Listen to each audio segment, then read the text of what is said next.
guys, good morning guys.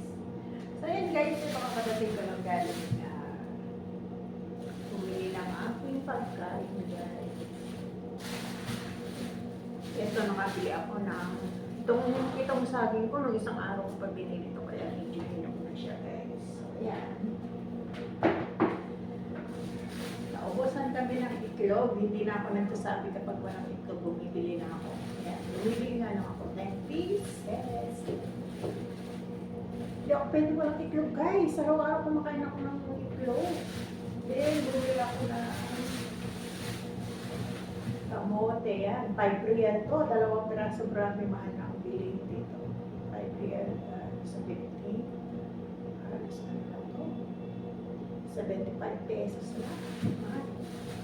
Tapos, bumili din ako ng beetroot, red beet. Ayan. Ilalaga ko siya guys, pang almusal ko or pang hapunan. Basta itong isang peraso, isang araw ko kain ako. Kasi ano, nagtitrigger na naman ang aking acid reflux. So ayan, bumili ako na.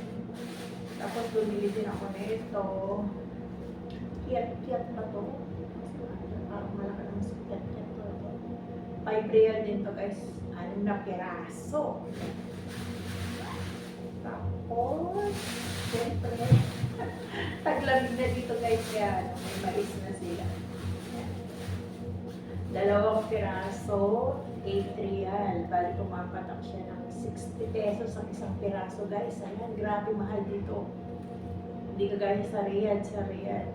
Sa Bathado, mura daw ang mais. Dito sa amin sa Taif, grabe mahal. Pumapatak siya ng 120 itong 2 piraso. Nilalaga ko siya. Favorite ko talaga ang mais guys. Tapos, bumili din ako na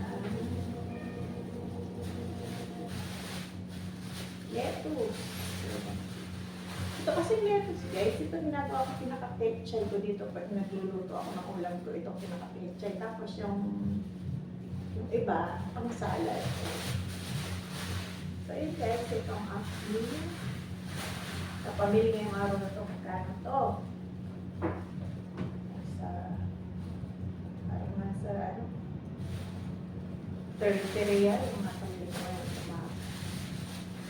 So yun guys, ilalaga na natin siya. Para itong aking, kahit hindi na ako magkanin guys, basta na naisip. Hindi ko alam ng bakasyon ko, bakit hindi ako naka-ano ng mais. Parang hindi tag-mais yata ng bakasyon. Hindi ako na... O marami lang ako nakikitang pagkain, kaya hindi ko naisip. Ito, lalagyan natin siya.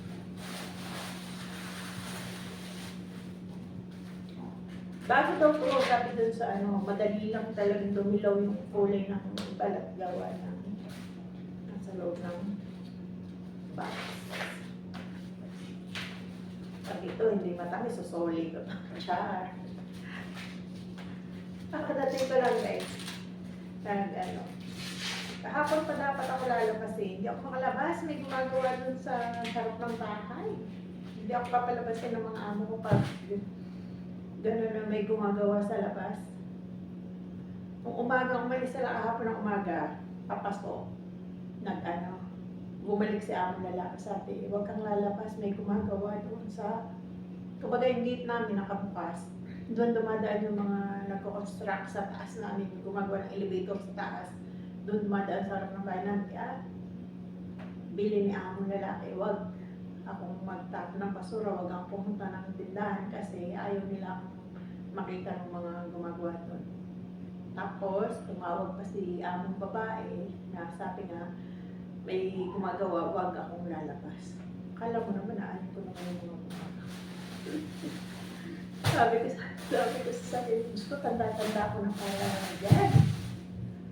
Ayun. Kaya ngayon ako lumabas. Inagahan ko nga lang hanggat wala yung mga kaya maaga akong sarap niya talaga. Ilalaga ko siya guys. Baka isa lang ang ilaga ko tapos gugulayin ko yung isa.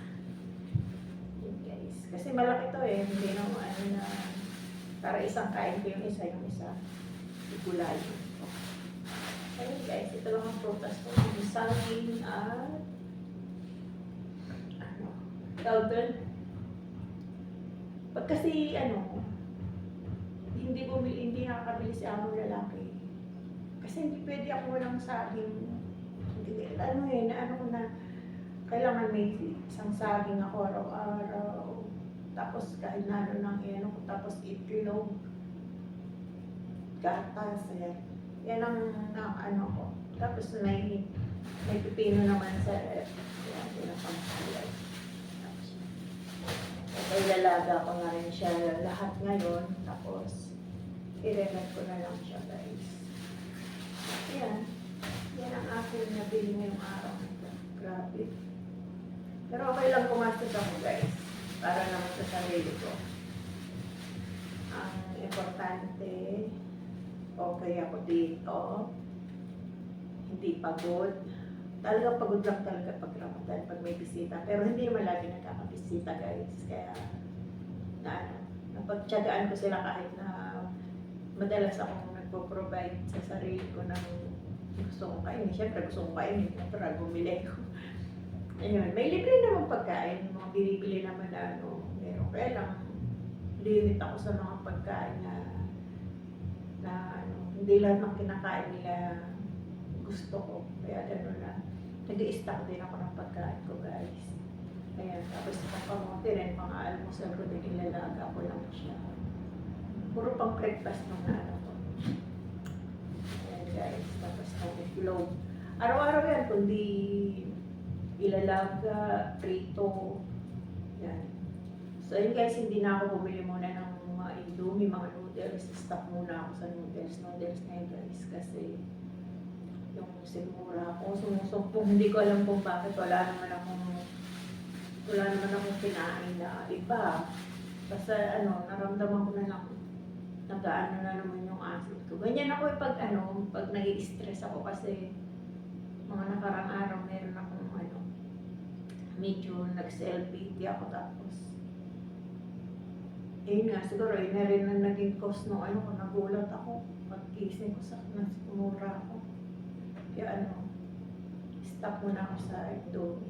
Bakit matagal-tagal na ako hindi kumakain ng Indomie, guys. Simula bumalik ako, parang yung isang pack ko, tagal ko na hindi gaya dati, araw-araw. Matagal-tagal na hindi ako nag-noodles. Ayun guys, ito lang aking vlog for today.